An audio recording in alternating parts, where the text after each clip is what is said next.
Bismillahirrahmanirrahim. Assalamualaikum warahmatullahi wabarakatuh. Saya dengan Ibu Zainab, dosen dari jurusan Kesehatan Lingkungan.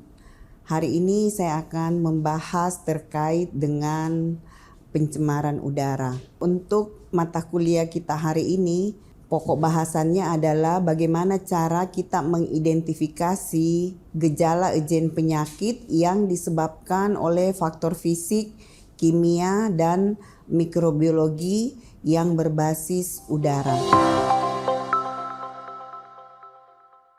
Kalau kita berbicara tentang pencemaran udara, sebenarnya adalah masuk atau dimasukkannya zat baik sengaja maupun tidak sengaja ke dalam satu lingkungan sehingga lingkungan itu berubah atau tidak sesuai lagi dengan fungsinya.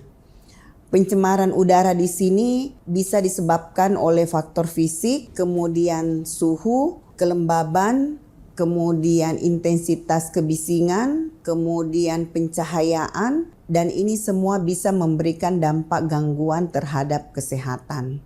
Kemudian nanti kita akan membahas juga faktor kimia dan faktor mikrobiologi.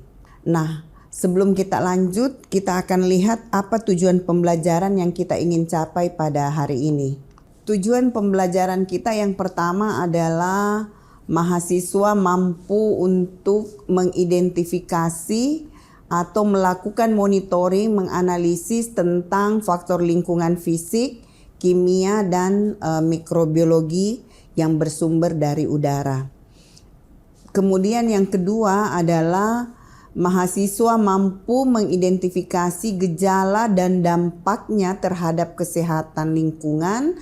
Dan yang ketiga, mahasiswa mampu menyusun langkah pencegahan dan pengendalian terhadap ejen penyakit baik fisik, kimia, mikrobiologi yang berbasis dari udara. Latar belakang ya, jadi menurut Air Quality Life Index atau AQLI 2021 bahwa Indonesia itu menduduki peringkat ke-17 sebagai negara yang tingkat polusi udaranya tertinggi di dunia. Dengan konsentrasi PM2,5 mencapai 34,3 mg per meter, dan di sisi lain pembangkit listrik berbahan bakar batu bara juga menjadi penyumbang sebanyak 51% emisi karbon dioksida di Indonesia. Nah, jadi kita bisa bayangkan bahwa Indonesia ini menduduki peringkat ke-17 yang tingkat polusi udaranya tertinggi di dunia. Nah, rata-rata gejala yang dirasakan itu adalah adanya iritasi saluran pernafasan dan peningkatan kasus asma. Nah, jika dilihat bahwa identifikasi ejennya di sini adalah melakukan pemantauan PM25 dan karbon dioksida. Jadi ini yang perlu diperhatikan ya, gas-gas buang yang dihasilkan dari pencemaran udara, dan ini sangat memberikan dampak terhadap orang-orang yang beresiko yang berada di sekitar lingkungan tersebut. Nah, kalau kita lihat identifikasi gejala dan ejen penyakit yang berbasis udara, tadi kami sudah jelaskan bahwa ada penyebabnya fisik, kimia, dan mikrobiologi. Nah, ini yang sangat penting yang perlu diperhatikan adalah bagaimana menjaga kesehatan masyarakat, kesehatan lingkungan akibat dampak yang disebabkan oleh pencemaran udara. Jadi kita harus melakukan pemantauan yang tepat, kemudian melakukan pengujian laboratorium. Setelah ada hasil uji dari laboratorium, maka kita bisa melakukan strategi pencegahan yang efektif yang dapat mengurangi resiko penyakit dampak negatif dari pencemaran udara. Kalau kita lihat pada gambar, jadi yang pertama ini dari suara kendaraan ya, tingginya mobilitas kendaraan, ini juga bisa memberikan dampak ya, itu kebisingan dan bisa berdampak ketulian terhadap orang-orang yang berisiko yang berada di sekitar tersebut. Kemudian ini yang kita lihat ya, pernafasan akut ya, kemudian akibat merokok juga ini juga memberikan dampak negatif terhadap kesehatan, dan ini sangat beresiko terhadap kesehatan manusia. Nah, kita lihat jenis bahan pencemar udara. Pertama adalah partikulat atau PM. Partikulat halus yang dapat dihirup dan dia bisa menembus ke dalam paru-paru. Tadi kita lihat pada gambar di bawah ini ya. Jadi partikulat ini bisa menembus pada paru-paru dan ini bisa memberikan dampak terhadap kesehatan. Kemudian PM10. PM10 di sini adalah partikel dengan diameter kurang atau sama dengan 10 mikrometer. Nah, sumber utama itu bisa dari debu jalanan, kemudian bersumber dari industri dan adanya aktivitas-aktivitas konstruksi. Kemudian yang kedua adalah PM25. Nah, PM25 di sini adalah partikel dengan diameter lebih kecil atau sama dengan 2,5 mikrometer. Sumber utama di sini dari asap kendaraan bermotor.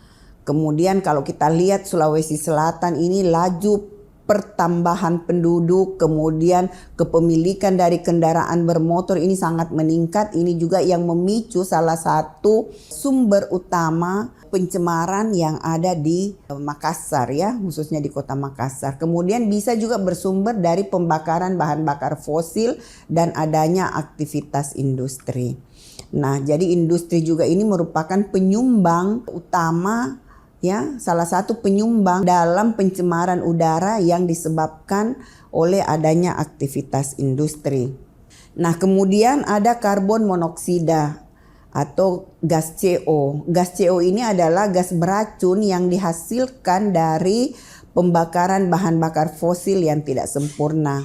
Kemudian ada gas nitrogen dioksida, ini gas NO2 ini dihasilkan dari proses pembakaran kendaraan bermotor dan pembangkit listrik. Kemudian ada sulfur dioksida atau SO2, ini juga gas yang dihasilkan dari pembakaran batu bara dan minyak yang mengandung sulfur. Kemudian ada volatile organic compounds atau VOCs ya. Ini merupakan senyawa organik yang mudah menguap dan ditemukan di berbagai produk industri dan rumah tangga.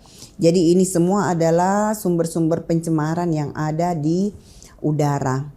Nah, bagaimana penyakit yang disebabkan karena adanya pencemaran udara dari faktor fisik? Jadi contoh misalnya di sini adalah agen penyebabnya adalah partikel debu ya.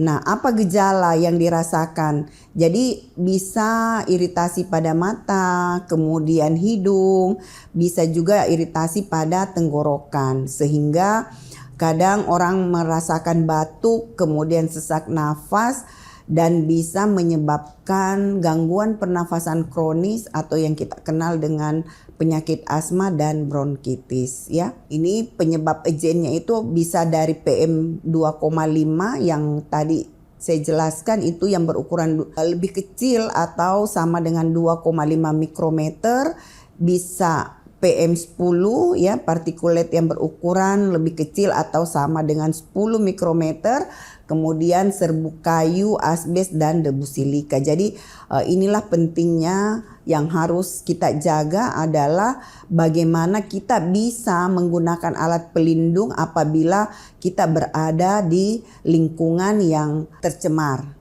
Kemudian kalau kita lihat penyakit-penyakitnya di sini, bisa pneumokonosis yang disebabkan karena adanya debu asbestosis atau silikosis ya, kemudian alveolitis alergi, kemudian ini yang bisa menyebabkan kanker paru, dan ini semua untuk mencegahnya itu kita bisa menggunakan masker pada saat kita berada di lingkungan luar sana untuk meminimalisir terjadinya keterpaparan kita terhadap pencemaran udara. Kemudian yang kedua adalah yang disebabkan oleh faktor kimia ya, lingkungan kimia yang disebabkan adanya gas kimia yang ada di udara. Nah, penyebabnya di sini adalah gas berbahaya dan senyawa kimia. Ini juga dampaknya bisa menyebabkan iritasi pada mata, kulit, dan saluran pernafasan. Kemudian bisa pusing, mual, kemudian sakit kepala, dan bisa menyebabkan kerusakan pada sistem saraf, hati, dan ginjal. Jadi contoh agennya di sini adalah karbon monoksida CO, kemudian nitrogen dioksida NO2, kemudian sulfur dioksida SO2, ozon ya O3, kemudian volatile organic compounds atau VOCs seperti formaldehid dan benzena. Kemudian ini penyakit yang bisa disebabkan karena gas-gas seperti ini adalah bisa keracunan karbon monoksida, bisa bronkitis kronis, bisa penyakit paru, obstruktif kronik, dan bisa menyebabkan kanker. Nah, ketika orang mengalami kanker biasanya gejalanya itu tidak nampak, tapi pada stadium akhir itu biasanya stadium yang sudah stadium tinggi itu baru ditahu bahwa oh ternyata dia mengalami misalnya kayak kanker paru ya. Padahal sebenarnya awalnya dia tidak nampak gejalanya seperti itu. Nah, kemudian yang ketiga adalah penyakit yang disebabkan karena mikroorganisme yang ada di udara. Nah, agen penyebab mikroorganisme patogen di sini gejala yang ditimbulkan adalah demam, kemudian dia batuk, sesak nafas, kemudian biasa nyeri pada otot, kita mudah lelah ya, kemudian infeksi saluran pernapasan atas dan bawah. Ini penyebab yang disebabkan adanya mikroorganisme di dalam udara. Nah, contohnya di sini, contoh agennya adalah bakteri, yaitu Mycobacterium tuberculosis, ini penyebab TB, kemudian Legionella pneumophila, ini penyebabnya legionellosis, kemudian ada virus ya, golongan gennya adalah virus, itu adalah penyakit influenza, kemudian COVID-19 ya, SARS-CoV-2 ya yang kemarin kasusnya di 2022 sampai di 2023 ya, 2020, 21, 22. Ini sangat cepat sekali proses penularannya. Kemudian ada virus varicella zoster, ini penyebabnya adalah cacar air. Kemudian dari golongan jamur itu adalah Aspergillus sp yang bisa menyebabkan penyakit aspergillosis, kemudian Histoplasma capsulatum yang penyebabnya itu adalah histoplasmosis ya. Ini semua adalah gen yang disebabkan karena mikroorganisme. Penyakit yang berhubungan dengan mikroorganisme ini adalah tuberkulosis, influenza, dan ISPA. Nah, hasil penelitian di 2023 kemarin, ini salah satu kasus yang tertinggi penyakit TB itu adalah di wilayah daerah Puskesmas Kalukobodoa. Nah, di sana ternyata angka TB per Juni 2012 itu kejadian kasusnya itu kurang lebih 120-an kasus. Dan ternyata setelah kita lakukan observasi di lapangan yang kita kaitkan dengan kondisi fisik daripada rumah, rata-rata mereka yang dicurigai penyakit TB itu adalah mereka yang tinggal dalam rumah yang kondisi rumahnya itu kurang, misalnya dari segi pencahayaan, kemudian dari segi ventilasi, dan padat hunian. Jadi dalam satu rumah tangga itu biasanya ada sampai 3 kakak dengan kondisi rumah yang cukup memprihatinkan. Ketika ditemukan ada satu yang menderita TB, maka ini sangat cepat penularannya terhadap penghuni yang ada di sana apabila yang menderita ini tidak dilakukan isolasi. Karena kenapa? Ini sangat mudah, apalagi dia tidak menggunakan alat pelindung pada saat dia berada di dalam rumah tersebut. Jadi ini juga salah satu contoh yang kami lakukan kemarin untuk penelitian, sehingga diharapkan bahwa ini nanti bisa berlanjut sehingga kita bisa melihat bagaimana upaya yang kita lakukan untuk meminimalisir angka TB tidak meningkat. Itu salah satu yang disebabkan karena adanya mikroorganisme yang ada di udara. Dan penyebabnya itu adalah kondisi rumah yang tidak sesuai dengan persyaratan rumah sehat. Nah, kita kembali pemantauan kualitas udara ya. Jadi bagaimana caranya kita melakukan pemantauan kualitas udara? Kalau kita lihat di sini kita memiliki alat namanya gas analyzer. Ini bisa mengukur konsentrasi PM25 dan PM10 ya. Namanya high volume sampler. Jadi high volume sampler ini adalah alat yang bisa kita gunakan untuk mengukur gas-gas seperti CO, NO2, SO2 dan O3 ya. Kemudian ada juga NDIR sensor ya, kemudian ultraviolet fluorescence ya. Ini juga alat-alat untuk mengukur gas-gas analyzer yang ada di udara. Kemudian bioaerosol sampler ini bisa mengumpulkan mikroorganisme di udara. Kemudian alatnya itu namanya liquid impanger ya. Jadi ini semua alat-alat yang kita gunakan untuk melakukan pemantauan kualitas udara. Nah, ini jenis-jenis alat sampling ya, yang tadi liquid impanger yang untuk mengetahui gas-gas buang yang ada di udara. Kemudian ada hygrometer. Hygrometer ini digunakan untuk mengukur suhu dan kelembaban yang ada di udara, dan ini juga sangat erat kaitannya tadi ya. Jadi berhubungan dengan kalau kita mau mengetahui gas-gas yang ada di udara. Kemudian high volume sampler ya. Ini kemudian ada microbial air sampler untuk melihat ya mikroorganisme yang ada di udara. Kemudian sound level meter ini untuk kebisingan, lux meter untuk mengukur pencahayaan. Kemudian personal dust sampler untuk mengukur debu, dan low volume air sampler ya. Jadi ini semua alat-alat untuk mengukur sampel yang ada di udara. Nah, strategi pencegahan dan pengendaliannya pertama adalah kontrol sumber pencemar. Bagaimana caranya?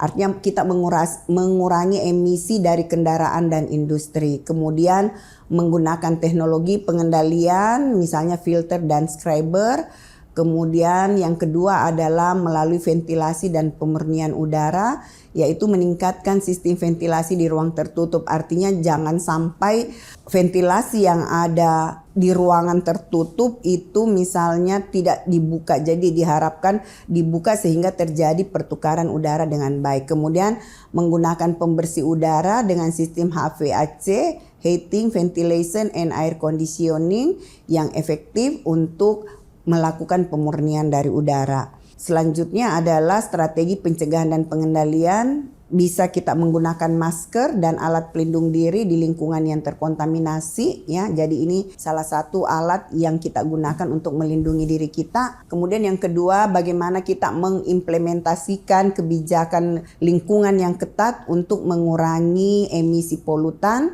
Yang ketiga, penggunaan teknologi bersih dan energi terbarukan seperti air purifier.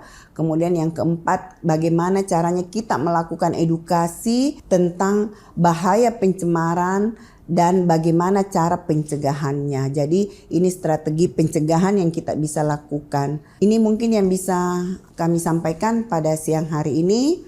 Terima kasih. Mungkin jika ada yang ingin bertanya disilahkan. Terima kasih. Wabillahi taufiq wal hidayah. Wassalamualaikum warahmatullahi wabarakatuh.